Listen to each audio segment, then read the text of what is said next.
എൻ്റെ പേര് ആയിഷ. ഞാനിവിടെ പറയുന്നത് എൻ്റെ ജീവിതത്തിൽ നടന്ന ചില സംഭവങ്ങളാണ്. എൻ്റെ ഫാമിലി ഒരുപാട് സാമ്പത്തികമൊന്നും ഇല്ലാത്തതാണ്.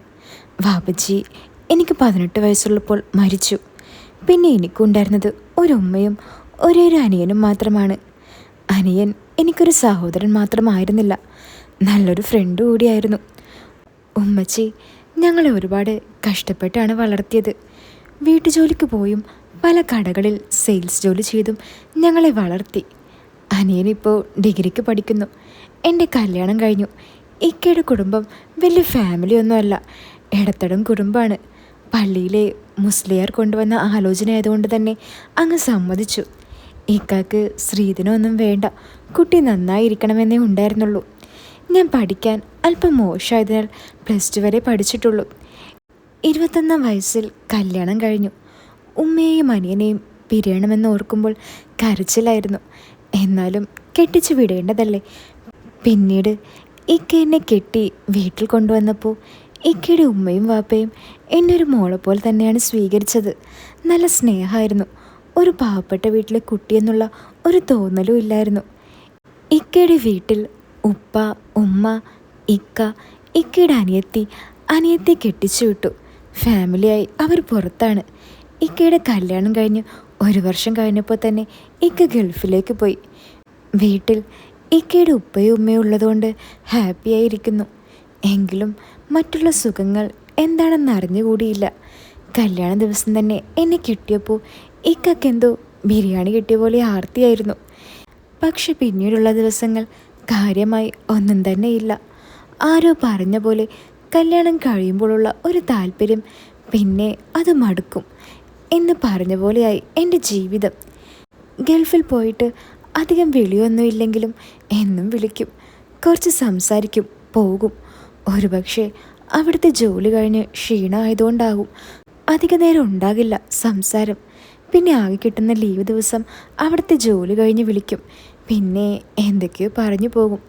വല്ലാത്തൊരവസ്ഥയാണ്. ചിലപ്പോഴൊക്കെ തോന്നാറുണ്ട്, എന്നെപ്പോലെ തന്നെയല്ലേ ഗൾഫിൽ ജോലി ചെയ്യുന്ന ഭർത്താക്കന്മാരുടെ ഭാര്യമാരുടെ അവസ്ഥയും. ഇനി എൻ്റെ ജീവിതത്തിൽ നടന്നത് പറയാം. എന്നെക്കുറിച്ച് പറയുകയാണെങ്കിൽ 5 അടിക്ക് മേലെ ഹൈറ്റുണ്ട്. ഇപ്പോൾ 1.5 വയസ്സായ ഒരു മോളും ഉണ്ട്. ഇക്ക പോയിട്ടിപ്പോൾ 2.5 വർഷമായി. 1 വർഷം മുന്നേ വന്നിട്ട് പോയിരുന്നു. ഇനി 2 വർഷം കഴിഞ്ഞാണ് ലീവ് കിട്ടൂ എന്നൊക്കെ പറയുന്നുണ്ട്. എനിക്കാണെങ്കിൽ ഇക്ക കുറച്ച് ദിവസം ആർത്തി കാണിച്ച് എന്തൊക്കെ ചെയ്തിട്ട് പോയി കഴിഞ്ഞപ്പോൾ തൊട്ട് ആഗ്രഹം കൂടി. ഇടയ്ക്കൊക്കെ ഞാൻ വല്ലതും ചെയ്ത് അഡ്ജസ്റ്റ് ചെയ്യുമായിരുന്നു. അല്ലാതെ എന്ത് ചെയ്യാൻ? അവിടെ കിടക്കുന്ന ഭർത്താവിന് അറിയില്ലല്ലോ ഇവിടെ പെണ്ണിൻ്റെ ബുദ്ധിമുട്ട്.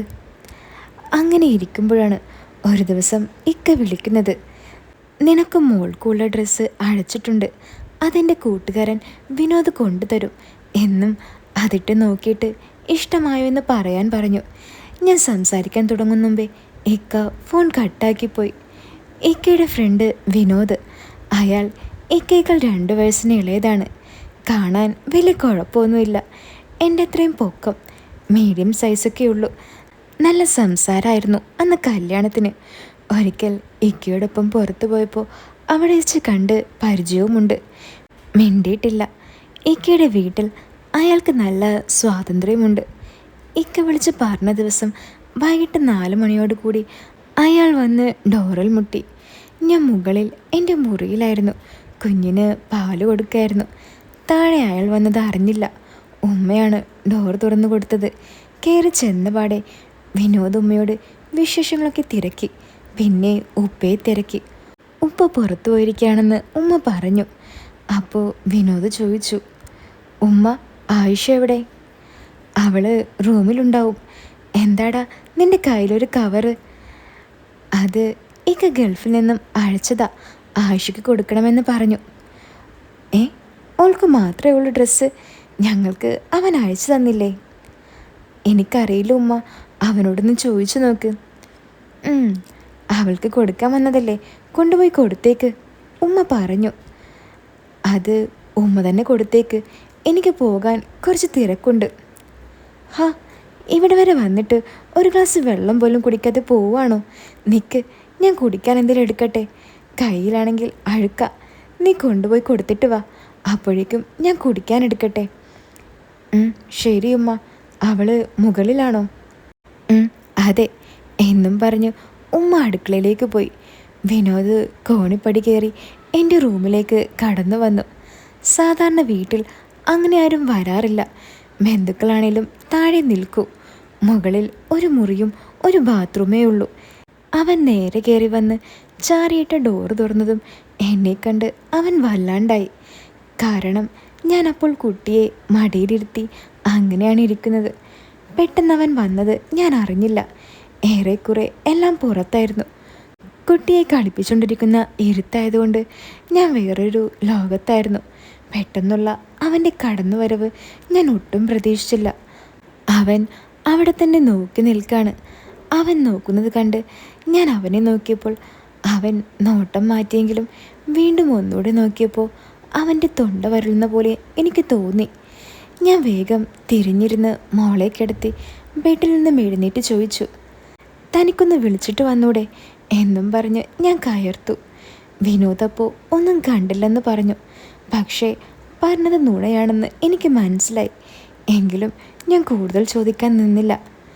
എന്താ വന്നേന്ന് ഞാൻ ചോദിച്ചു. ഈ കഴിച്ച ഡ്രസ്സ് തരാൻ വന്നതാണെന്ന് അവൻ പറഞ്ഞു. ഞാൻ ചെന്ന് അവൻ്റെ കയ്യിൽ നിന്നും ഡ്രസ്സ് മേടിച്ചു. എന്നിട്ട് ഞാൻ അവനോട് പറഞ്ഞു, നീ താഴേക്ക് പൊക്കോ എന്ന്. ഞാൻ എന്നിട്ട് കവർ മേടിച്ച് ബെഡിൽ വെച്ചു. അവൻ മെല്ലെ പുറത്തേക്കിറങ്ങി. ഞാൻ മോളെയും എടുത്ത് താഴേക്ക് ചെന്നു. അന്നേരം അവൻ അവിടെ സോഫയിലിരിക്കായിരുന്നു. അവൻ്റെ മുഖത്ത് നോക്കിയപ്പോൾ ഒരു ചിരി. എനിക്കെന്തോ ചമ്മിയെ പോലെ തോന്നി.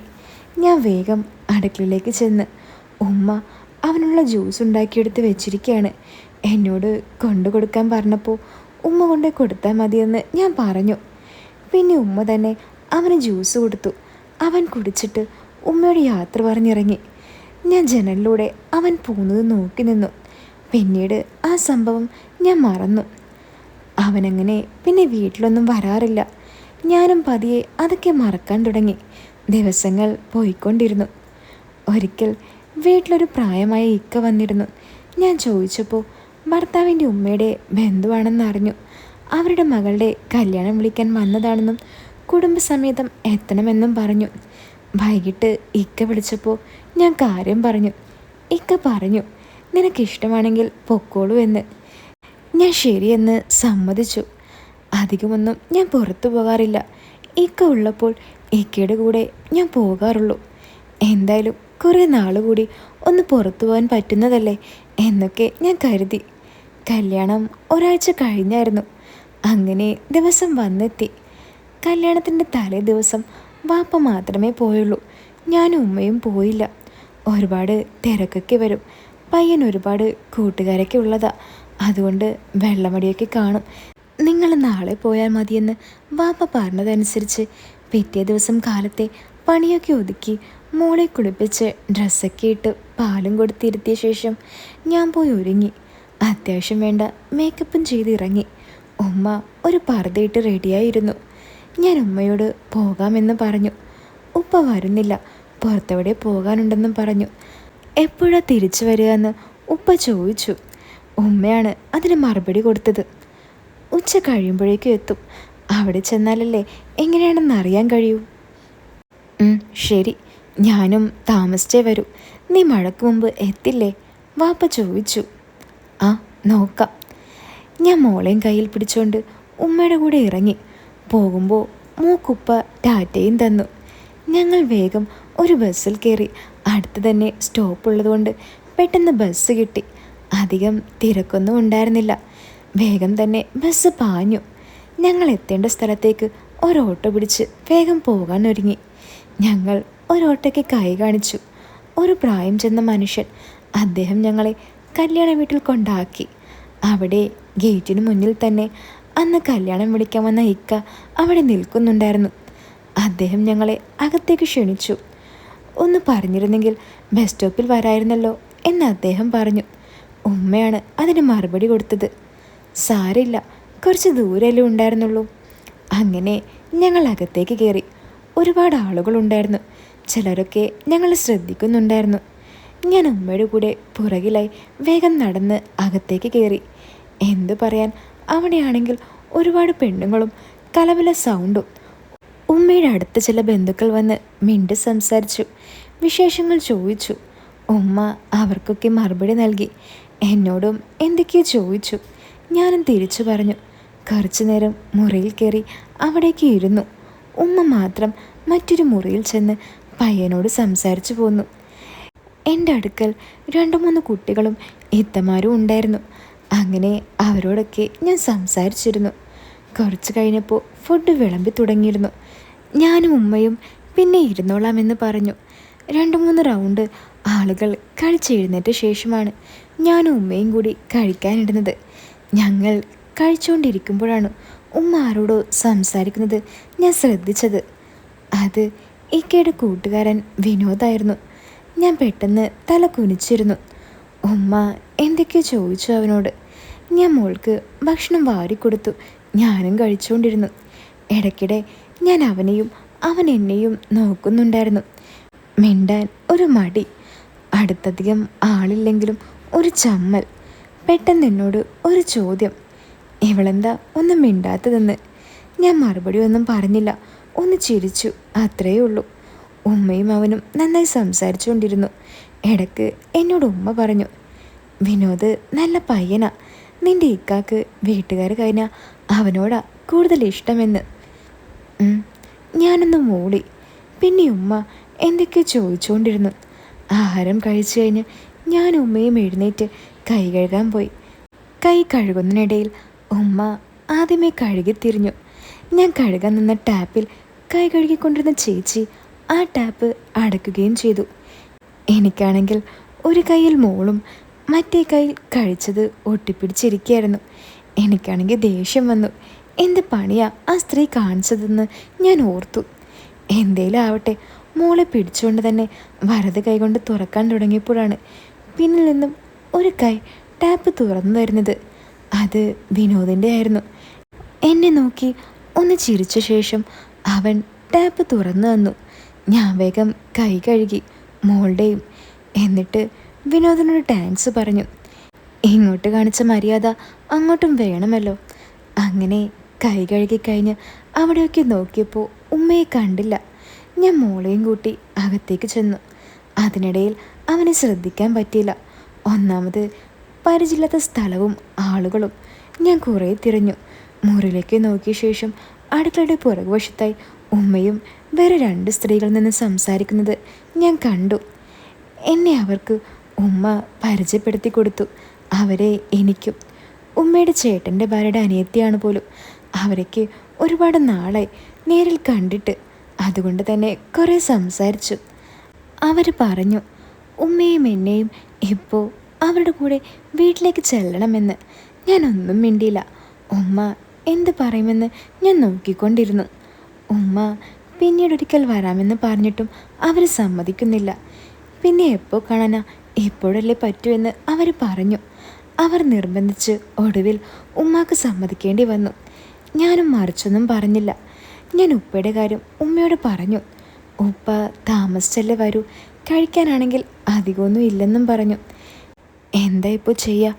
എന്നാൽ പിന്നെ മോള് വീട്ടിലേക്ക് പോക്കോ എന്നായി. ബന്ധുക്കൾ ഉമ്മയെ വിടാൻ തയ്യാറല്ലായിരുന്നു. എങ്കിൽ മോൾ എങ്ങനെ പോകുമെന്നായി ഉമ്മയുടെ ചോദ്യം. അവസാനം അവരുടെ കൂടെയുള്ള ഒരു പെൺകുട്ടി എന്നെ ബസ് സ്റ്റോപ്പിൽ കൊണ്ട് വിടാമെന്ന് പറഞ്ഞു. ഉമ്മയെ ഞങ്ങൾ വീട്ടിൽ കൊണ്ടാക്കി തന്നോളാമെന്നും പറഞ്ഞു. ഞാൻ മൂളി. അങ്ങനെ ആ പെൺകുട്ടി ഞങ്ങളെ ബസ് സ്റ്റോപ്പിലാക്കിയിട്ട് എന്നോട് യാത്രയും പറഞ്ഞു പോയി. ഞാനും മോളും അവിടെ ബസ് നോക്കി നിന്നു. കുറച്ച് സമയമായിട്ടും ബസ് കാണുന്നില്ല.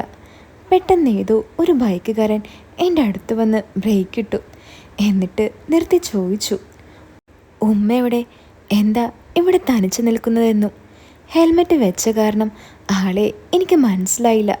ഞാൻ മറുപടി പറഞ്ഞില്ല. അതുകൊണ്ടാവണം അയാൾ ഹെൽമെറ്റ് ഊരി എന്നെ നോക്കിയത്. അപ്പോഴാണ് അത് വിനോദാണെന്ന് എനിക്ക് മനസ്സിലായത്. വീണ്ടും അയാൾ ചോദിച്ചു, എന്താ ഇവിടെ തനിച്ചെന്ന്. ഞാൻ പറഞ്ഞു, ഉമ്മ ഒരു ബന്ധുവിൻ്റെ കൂടെ പോയതാ, അതാന്ന്. അപ്പോൾ ഇനി തനിച്ചാണോ പോണേ? വിനോദ് ചോദിച്ചു. അതേയെന്ന് ഞാൻ മറുപടി പറഞ്ഞു. എങ്കിൽ ഇവിടെ നിന്നും വെയിൽ കൊള്ളണ്ട, ഞാൻ കൊണ്ടാക്കാം. വേണ്ട, ബസ് വരും, ഞാനതിൽ പൊക്കോളാം. എന്താ, ബൈക്കിൽ കയറാൻ പേടിയാണോ? ഏയ് അതല്ല. എന്നാൽ പിന്നെ എന്താ പ്രശ്നം? അത് ശരിയാവില്ല, ആരെങ്കിലും കണ്ട. അതിനെന്താ, മറ്റുള്ളവരെ നമ്മൾ നോക്കണ്ട, നമ്മളുടെ വീട്ടുകാർക്കറിയാലോ. അവർക്ക് കുഴപ്പമില്ലെങ്കിൽ പിന്നെ നാട്ടുകാരെ ബോധിപ്പിക്കണോ? വിനോദ് ചോദിച്ചു. അത് എന്നാലും ഈ വെയിലത്ത് നിൽക്കുന്നതിലും അതല്ലേ നല്ലത്.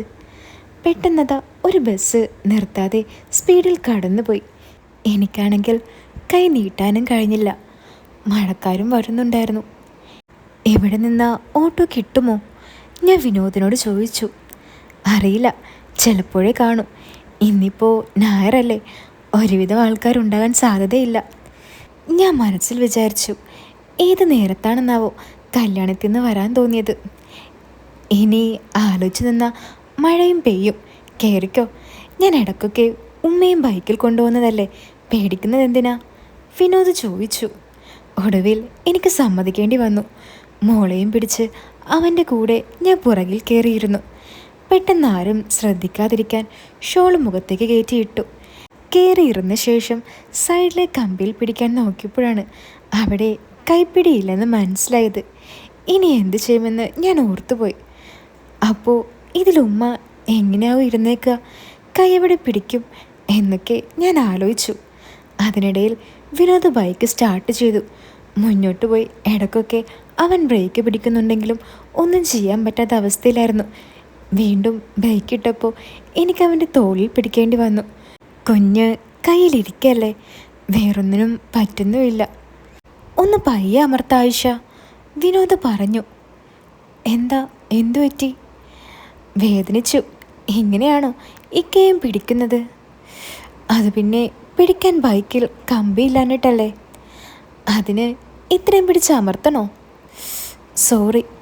പിന്നെ കുറച്ച് നേരത്തേക്ക് ഒന്നും മിണ്ടിയില്ല. ഞങ്ങൾ കുറച്ച് ദൂരം പോയി. നീ അന്ന് എന്നോട് നുണ പറഞ്ഞതല്ലേ? ഞാൻ അവനോട് ചോദിച്ചു. എന്ത്? ഞാൻ എന്ത് നുണയാ പറഞ്ഞത്? അത് അന്ന് വീട്ടിൽ വന്നപ്പോൾ കള്ളം പറഞ്ഞത് നീ ഓർക്കുന്നില്ലേ? ഞാൻ ചോദിച്ചു. കള്ളമോ? എന്ത് കള്ളം? ഓർക്കുന്നില്ലെങ്കിൽ വേണ്ട, ഒന്നുമില്ല. എന്താണെന്ന് പറഞ്ഞാലല്ലേ എനിക്ക് മനസ്സിലാവൂ. ഏയ് അതൊന്നുമില്ല, അത് വിട്ടേക്ക്, ഞാൻ പറഞ്ഞു. ഹാ, വെറുതെ മനുഷ്യനെ ടെൻഷൻ അടുപ്പിക്കല്ലേ. ഒന്ന് പറ ആയിഷ, എന്താന്ന് വെച്ചാ. ഞാൻ ആദ്യം ഒന്ന് കേട്ടിട്ടും മിണ്ടാതിരുന്നു. എന്താണ് മനസ്സിലുള്ളതെന്ന് പറ. മനസ്സിൽ വെച്ചാൽ എനിക്കെങ്ങനെ അറിയാനാ? വിനോദ് വീണ്ടും ചോദിച്ചു. അത് അന്ന് കണ്ടില്ലെന്ന് പറഞ്ഞത് കള്ളായിരുന്നില്ലേ? ഞാൻ അവനോട് ചോദിച്ചു. എന്ത് കണ്ടില്ലെന്ന്? എനിക്കൊന്നും മനസ്സിലാവുന്നില്ല. വിനോദേ, നീ പൊട്ടം കളിക്കല്ലേ. സത്യമായിട്ടും എനിക്കൊന്നും ഓർമ്മയില്ല. ഓ, അപ്പോഴേക്കും നീ മറന്നോ? അന്ന് റൂമിൽ കയറി വന്നപ്പോൾ കണ്ടതൊന്നും നിനക്ക് ഓർമ്മയില്ലേ? ഓ, അതായിരുന്നോ? അത് ചെറുതായിട്ട് ഓർക്കുന്നു. അതിന് ദേ വിനോദേ, എനിക്ക് ദേഷ്യം വരുന്നുണ്ട് കേട്ടോ. ഹാ, താൻ ചൂടാവല്ലേടോ. എന്താണെന്ന് പറഞ്ഞാലല്ലേ എനിക്ക് മനസ്സിലാവൂ. ഓ, ഒന്നുമില്ല, പോ. അന്ന് റൂമിൽ കയറി വന്ന് ഡ്രസ്സ് തന്ന് പോകുന്നതാണോ? അതല്ല, കയറി വന്നപ്പോൾ വന്ന് കണ്ടത്. കയറി വന്നപ്പോൾ എന്താ? ഒന്നും കണ്ടില്ലേ? വിനോദ് അത് കേട്ടൊന്ന് ചിരിച്ചു. ഓ, അപ്പോൾ ഓർമ്മയുണ്ട്. എന്നിട്ടാണല്ലേ അന്ന് നുണ പറഞ്ഞത്? എന്ത് നുണ? താൻ കുഞ്ഞിന് പാല് കൊടുക്കായിരുന്നു, അതാണോ? ചി, നാണമില്ല തനിക്ക്? എന്തിന് അങ്ങനെയൊക്കെ പറയാൻ? എങ്ങനെ പറയാൻ? അത് നേരത്തെ പറഞ്ഞതുപോലെ. എന്ത്? ഒന്നുമില്ല. ഓ, കുട്ടിക്ക് പാല് കൊടുക്കുന്നെന്ന് പറഞ്ഞതാണോ? ഞാനൊന്ന് മൂളി. അതിനെന്താ നാണിക്കാൻ? എല്ലാ അമ്മമാരും കുഞ്ഞിന് കൊടുക്കുന്നതല്ലേ ഞാൻ പറഞ്ഞുള്ളൂ. അയ്യേ, വൃത്തികേട്. അതിലെന്താ വൃത്തികേട്? കുട്ടികൾക്ക് വിശക്കുമ്പോൾ വല്ലതും കൊടുക്കുന്നത് വൃത്തികേടാണോ? അതല്ല പിന്നെ എന്താടോ? ഒന്നുമില്ല, ഒന്ന് പോയേ. ഓ, കുടിക്കുന്നത് പറഞ്ഞുകൊണ്ടാണോ? അതിലെന്താടോ ഇത്ര തെറ്റുള്ളത്? ഷേ, ഒന്ന് പോയേ. അപ്പോഴേക്കും വീടെത്താറായിരുന്നു. അവൻ്റെ സംസാരം കേട്ടിരിക്കാൻ എനിക്ക് തോന്നിപ്പോയി. മോൾക്കിപ്പോൾ എത്ര വയസ്സായി? വിനോദ് ചോദിച്ചു. 1.5 വയസ്സ്. ഇനി എന്നാ വരുന്നേ? അത് ചിലപ്പോൾ 1 വർഷം, അല്ലെ 2. ഓ, ഈ ഗൾഫിൽ കിടന്ന് ജോലി ചെയ്യുന്നവരുടെ ഭാര്യമാരുടെ അവസ്ഥ കഷ്ടം തന്നെയാ, അവൻ പറഞ്ഞു. അതെന്താ അങ്ങനെ പറഞ്ഞേ? അല്ല, എല്ലാ ഇഷ്ടങ്ങളും അടക്കി പിടിച്ച് നടക്കണ്ടേ. അപ്പോൾ നാട്ടിൽ ജീവിക്കുന്ന ഭർത്താക്കന്മാരുടെ ഭാര്യമാർക്കെല്ലാം കിട്ടുന്നുണ്ടോ? ഞാൻ ചോദിച്ചു. അറിയില്ല, ചിലപ്പോൾ ഉണ്ടാകും, ചിലപ്പോൾ കിട്ടുന്നില്ലായിരിക്കും. ഉണ്ടെങ്കിലും ഇല്ലെങ്കിലും ആരും പറയില്ലല്ലോ. അല്ല, മോള് കൂടി നിർത്താനായില്ലേ? ഇല്ല, അവളിപ്പോൾ ഒന്നും നിർത്തുമെന്ന് തോന്നുന്നില്ല. ആ, അതവളെ പറഞ്ഞിട്ട് കാര്യമില്ല. ആർക്കാണെങ്കിലും അതിൽ നിന്നും വിടാൻ തോന്നില്ല. എന്ത്? ഏയ്, ഒന്നുമില്ല. വിനോദ് അത് പറഞ്ഞ് പൊട്ടിച്ചിരിച്ചു.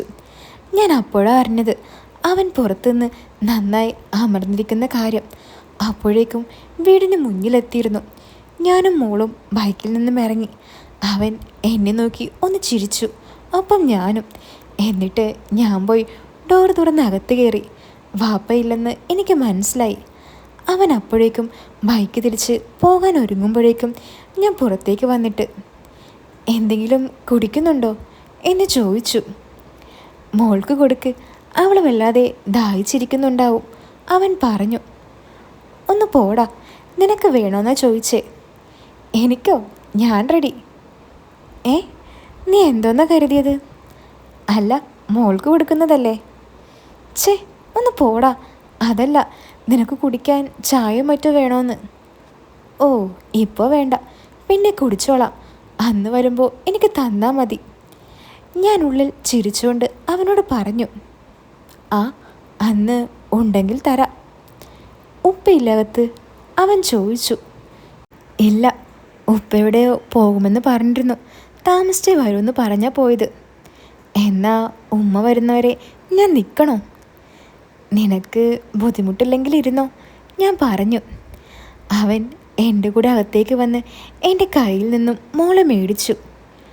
ഡാ, നീ ഇവിടെ ഇരിക്ക്, ഞാൻ പോയി ഒന്ന് ഫ്രഷായിട്ട് വരാം, എന്നിട്ട് കുടിക്കാനെടുക്കാം.